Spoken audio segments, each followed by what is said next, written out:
গোপন সূত্রে খবর পেয়ে অভিযান চালিয়ে 100 গ্রাম ব্রাউন সুগার সহ তিনজনকে গ্রেপ্তার করলো মালদা হরিশ্চন্দ্রপুর থানার পুলিশ। ফের বড়সড় সাফল্য হরিশ্চন্দ্রপুর থানার পুলিশে। শনিবার দুপুরে গোপন সূত্রে খবর পেয়ে হরিশ্চন্দ্রপুর থানার অন্তর্গত ভবানীপুর ব্রিজে তাদেরকে সন্দেহজনক হলে আটক করে পুলিশ।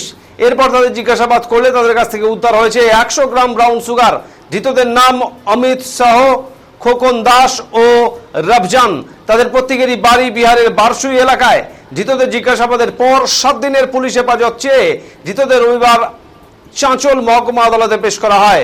হরিশ্চন্দ্রপুর থানার আইসি মনোজিৎ সরকার বলেন, ধৃতদের আজ চাঁচল মহকুমা আদালতে পেশ করা হয়েছে। ঘটনার তদন্ত শুরু করা হয়েছে পুলিশের পক্ষ থেকে।